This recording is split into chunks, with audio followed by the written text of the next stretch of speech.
Vincent Osek, Essence Pittman, Ariana Kier, Skylar Edwards, Brianna Robinson, Ben Martin, Monique Hyde, Ebony Lemoy, Diana Excellence, Christina Martin, Ashley Rose, T-Bone Williams, Yara Wilson, Aisha Jonas, Brianna Williams, Anisha Hardy, Jamie Marone, Ashley Walker. Let's celebrate the Black School Leaders of Montclair State University.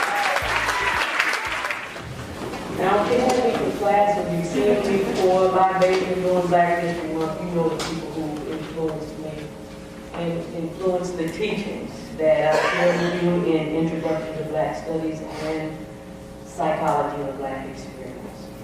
I am so moved to see so many of you here, and so particularly moved because I know that students who are in class today are going to you for help.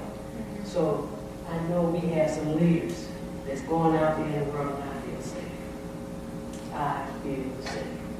First person that influences my thinking is Stephen Biko. He said that the most powerful weapon in the hands of the oppressor is the mind of the oppressed. I say in every class, we need to become one mind. We are Africans wherever we are. We are Black wherever we are. In the Dominicans, in Puerto Rico, in Cuba, on the continent, in New York, in New Jersey. We are Africans wherever we are, and we need a renaissance of consciousness. Mary McLeod Bethune, a profound educator, said we are heirs and custodians of a great legacy, and we must bear the burden of that legacy with dignity, honor, and respect. As leaders, what are you leaving for those who are going to be sitting in these seats next year? If you have not thought about that, think about what you're going to leave for those who follow behind you in the positions that you pursue. Fannie Lou Hamer, whose words and sacrifice rise up in me with force every day that I look upon the craziness that we have to deal with in our country. For those of you who don't understand that she gave her life so that we can vote, and who did not go out there and vote, take a look, turn on the TV, understand what you are experiencing. She said to us, never forget where we came from and to always praise the bridges that carried us over. There are no bridges too small. And I see we have a photo of Michelle and Barack Obama. We can't forget what this sister said, and everybody is saying it now. She said, when they go low, we go what? High. So you don't go high. No matter where you go and what you do, remember what she said. Yesterday I had the opportunity to attend a performance by a friend of mine, Amy Brabson, who did a piece on phenomenal women. She honored Black women who influenced her life. She had a list of folks that I was not shocked about. Same women influenced my life. But she brought my students to tears in her final piece because she spoke to some realities that are going on in the world today. And she talked about whenever we are confronted with the worst in humans, the most inhumane individuals, show some compassion. Have compassion. Let not that individual take away your energy. I didn't say turn the other cheek, because I don't do that. I said have compassion. That means understanding what might bring them to such a place of negativity. She said and she sang, there is always a sign, that negativity, there is always a sign of things no ears have heard, no eyes have seen. We have no idea of the war that is going on down there where the spirit meets the bone. We have no idea of the war that is going on down there where the spirit meets the bone. She shook me to the bone, and I hope she shook you. Two traditions today, Yoruba and Manic traditions, which both acknowledge the fact that in order to be a leader is in a service position. So that as a leader, when you look at those people who are looking to you as a leader, they should be thriving. They should be finding their potential, and they should be living in their possibility every day. They should be finding more of who they are and shining their purpose like a spotlight. So that's what makes you know that you're doing the right thing as a leader, because the people who are looking to you as leader are shining brightly. Leadership has its challenges, as I know you all have discovered. All kinds of people, good people, and those who do not allow good in other people's lives gathered together. And they went to the prophet and they said, coming back and forth to heaven tires us. Therefore, can we please rest in heaven? You felt like that some days. Can I just rest in heaven? Because this thing is way too hard, it's way too difficult, and I don't know if I can do any of this. Can I rest in heaven? And Aroma said to them, Aroma is the prophet, he said, you cannot avoid going back and forth between heaven and earth until you bring about the good condition that God has ordained for every human being. And they asked, because it would be my question, if you tell me I'm going to be able to rest after I bring about this good condition, I want to know how we get it. So they asked, what is the good condition? And Aroma says to them, the good condition is a good world, a world in which there is full knowledge of all things, happiness everywhere, life without anxiety or fear of enemies, without clashes with snakes or other dangerous animals, without fear of death, disease, litigation, losses, without fear of injury from water or fire, without fear of poverty or misery. And Aroma says, in order to bring about this good condition, then you must have wisdom that is fully adequate to govern the world. You must have character, the love of doing good for all people, especially those in need and those seeking assistance from us, and the eagerness and sincere, sustained effort to increase good in the world and let not any good at all be lost. Every bit of it. You deserve it. And then he says that people will go back and forth between heaven and earth until everyone has achieved the good condition. Indeed, it is those children of God who bring good into the world. Those are the ones who are called human beings. That it is actually our doing good in the world that defines our humanity. So as leaders, when you are out there, because now you're just going to the next level of your leadership. When you are out there, you have to remember that you are here to bring about good. And he actually starts this verse by saying, let them do things with joy. So when your spirit took this journey from heaven to earth, your spirit came with joy. Every trouble that you encounter is just simply a part of you becoming a greater expression of yourself. So because it's difficult to do this, we need something to help us sustain ourselves.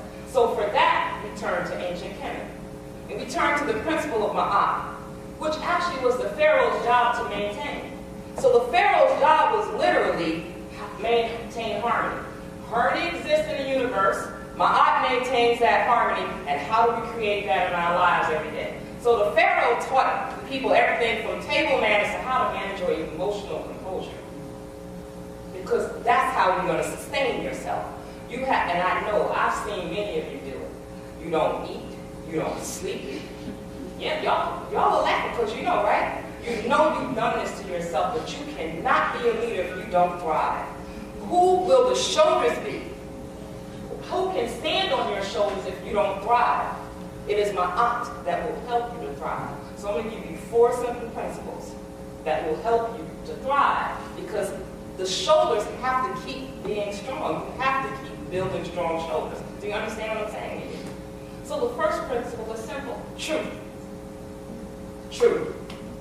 And I'll tell you, one of the ways I remember it is by thinking about my grandmother. My grandmother, my maternal grandmother, wore a lot of hats. She could actually put a fruit bowl on her head, and people would be like, she looks so good. Look at her. And it would be a bowl of fruit. She could wear anything on her head and like capture this elegance, and she could also cook.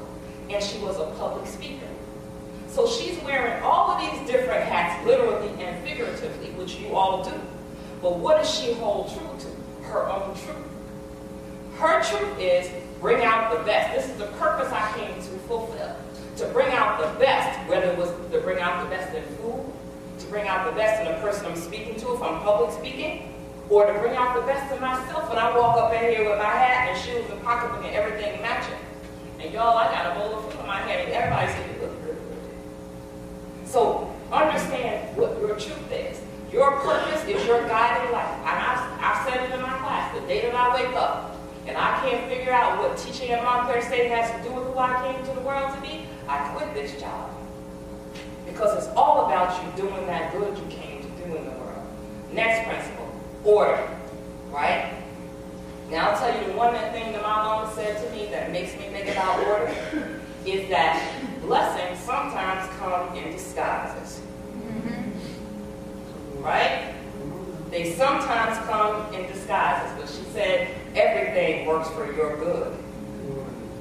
So, funny thing is, I studied with a little Chinese man. Do you know he says the same thing? I said, do you know my mama? So, when a little Chinese man and a black mama say the same thing, I figure like this is some kind of universal truth. Right? So, blessings sometimes come in disguises. Everything works together for your good. So when it looks like it's bad, it ain't really bad. It's just pushing you to a greater expression of yourself. That's called order. Balance. Right? My mom said association brings on similarity. That means you put your energy in the wrong place, you're going to get the wrong stuff. Garbage in, garbage out. Put your energy, work with your resources well. Sleep, eat well, build your energy so that you have some shoulders for somebody else to stand on. You gotta practice balance. And it's not like necessarily 50% of this and 50%. Sometimes you have to be more the daughter. That's what life calls for you to be. Sometimes you might have to be more the spouse. Sometimes you have to be more of a researcher. But you gotta know how to work your resources. That's what balance is. The last principle, reciprocity. My father said to me, when I went on my clinical psychology internship at the VA in Augusta, Georgia, he said, speak to everybody. I don't care who it is. If it's the person who cleans up the building or the president, he said, speak to everybody because you never know who you might need or who might need you. His mother, my grandmother, said, you can tell a dog, thank you. It's a principle called reciprocity, right? You understand that I am you and you are me. I am because we are, therefore I am. You have to understand that.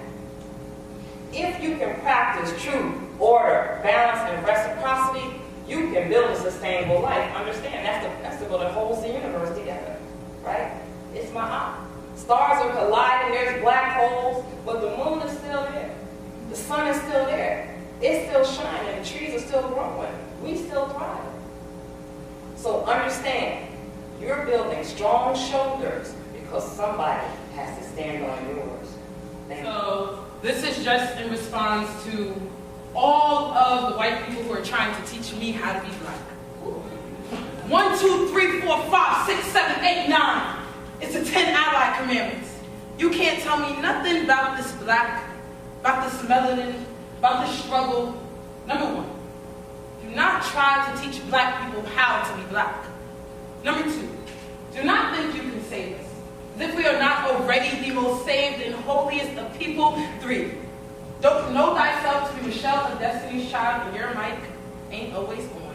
4, don't say the N-word. I don't care which one of your black friends gave you the approval, they actually lied. Like, don't. 5, don't question our language and how we've turned all these dead things into dialogue and how African-American vernacular English or Ebonics or slang or just my uncolonized tongue doing the two-step is not your science dissection project. Instead, admire how we've digested all of this venom and spit out beauty. 6, do not think that having a relationship with a black person proves that you are not racist. 7, do not buy a dashiki and wear it to Afro-punk just to blend in. Okay. Matter of fact, don't go to Afro-punk. For only 2 days of the entire year, let us be in our liberated space by ourselves. And you're invited to the cookout is just an expression. Do not like actually try to colonize that. 2, 9, check your privilege. 10, accept being checked. 10 and a half, know that nothing you buck is the only anthem that we pledged you. Swag Surf is the most unifying song of my generation. Number 11, stop being selective of which black people you choose to defend. And I know this list went over 10, but y'all seem to need all the help that y'all can get. And I know this list contains many don'ts, but maybe, just maybe, you'll actually get off your lazy behind and go do something.